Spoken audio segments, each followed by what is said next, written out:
Bueno, pues bienvenidos a esta clase virtual con la que terminaremos el tema 4 sobre la Rus de Kiev y el Gran Principado de Moscú. Habíamos visto hasta ahora la época pagana. Vemos que la Rus de Kiev se convierte al cristianismo en el año 988 con Vladimir el Santo, y vamos a hablar un poco sobre eh, las ideas principales, eh, filosóficas, sociales, políticas, religiosas de esa época, y vamos a llegar hasta el siglo XVII. El XVIII ya sería el siguiente tema. Em, la conversión de los eslavos al cristianismo se produce mucho más tardíamente que en el caso de otros pueblos europeos, y esto ya va a influir eh, casi que para hasta la actualidad, pero bueno.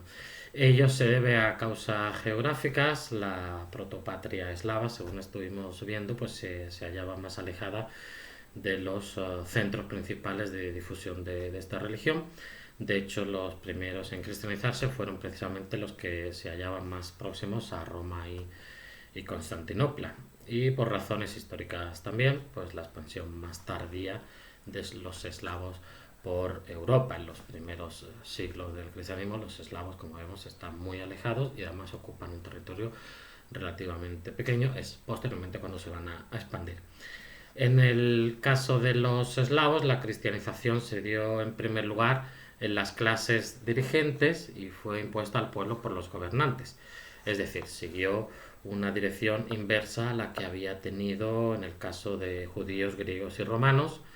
La mayoría de los casos, la conversión al cristianismo fue impulsada por los príncipes y monarcas, en gran medida por motivos políticos, como medio de entrar en la esfera de la cristiandad, de Bizancio, etc., ¿no? Según Constantino Porfirogéneta, ya el emperador organizara a los eslavos de los Balcanes como forma de contrarrestar la amenaza de los ávaros que habían ocupado ese territorio. La región de Iliria quedó oficialmente subordinada al Patriarcado de Roma en el año 732, momento en el que la población eslava del lugar ya había sido mayoritariamente cristianizada.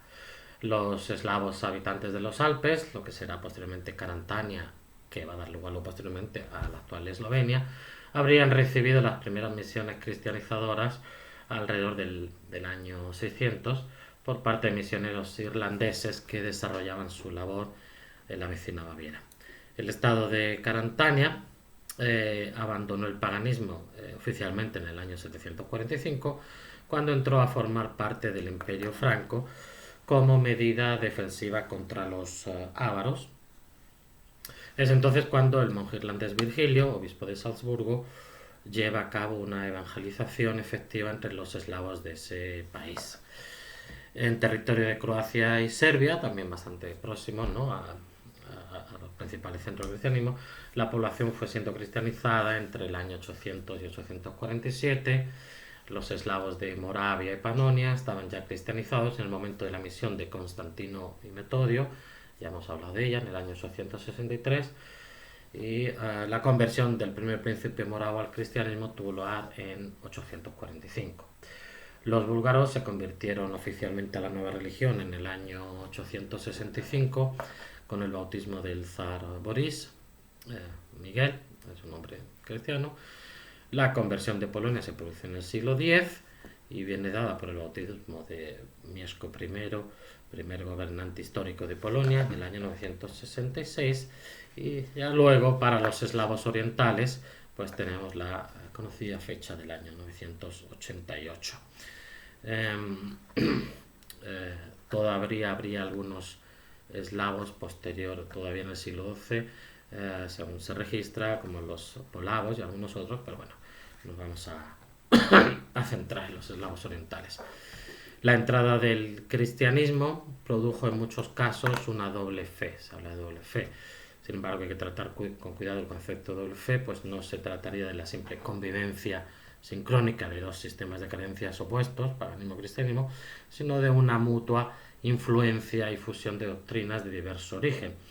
A todo ello hay que añadir otras influencias como la de los apócrifos del Oriente Medio, el misticismo oriental, ¿no? En fin, bueno.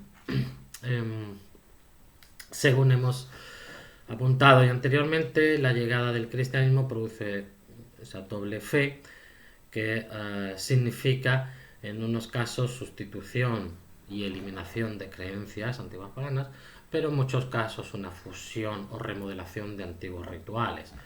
Los grandes dioses fueron olvidados por regla general y alguna rara vez fueron asimilados a algún personaje cristiano. Es el caso de Perún, que luego se asimiló con el cristianismo al santo Elías, al profeta Elías, ¿no? Santiguarse se usaría como medio para ahuyentar espíritus malignos. Ahí vemos un resto de paganismo, las oraciones, la creencia del aparecido del muerto, que ha muerto sin sacramentos. Lo vimos, eso ocurriría por ejemplo con las rusalcas, con la llegada del cristianismo. Las rusalcas vendrían a ser esa especie de espíritus de niños que no han recibido los sacramentos o de gente que... Y bueno, la palabra pagana rich, sacerdote, se seguiría usando incluso después del cristianismo, ¿no? Hay que tener en cuenta también la importancia de la literatura cristiana que ya existía en otros pueblos eslavos cuando llega la Rus de Kiev. Es por esta época cuando aparece el siglo de oro. Se considera que el primer siglo de oro de la literatura búlgara. En primer lugar, podríamos señalar la cristianización del calendario popular pagano, basado en fases solares y lunares y determinado principalmente por las tareas agrícolas, ¿no? Es el caso de fiestas como Nochebuena y Navidad, o la Noche de San Juan, Pascua, Pentecostés, es decir, fiestas que de un modo u otro es el solsticio de invierno, el solsticio de verano, ciertos momentos del año, ciertos momentos que coinciden con algún punto importante de tareas agrícolas, comienzo de la cosecha, etcétera, alguna cosa así, que van a ser cristianizados, ¿no? Incluso algunos rituales de carácter ocasional fueron fijados de una manera definida en el calendario cristiano. Así ocurre con ciertos ritos destinados a proteger a los niños o al ganado, a conservar la salud, curar enfermedades o evitar la acción de alguna fuerza impura o maligna superior.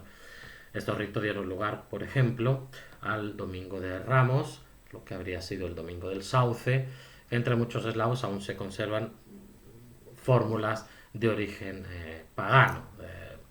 Cuando se dice que estés sano como el agua, que seas rico como la tierra, que crezcas como el sauce, y otros actos y fórmulas relacionados con el sauce, por ejemplo, golpear ligeramente a los niños con ramas de este árbol.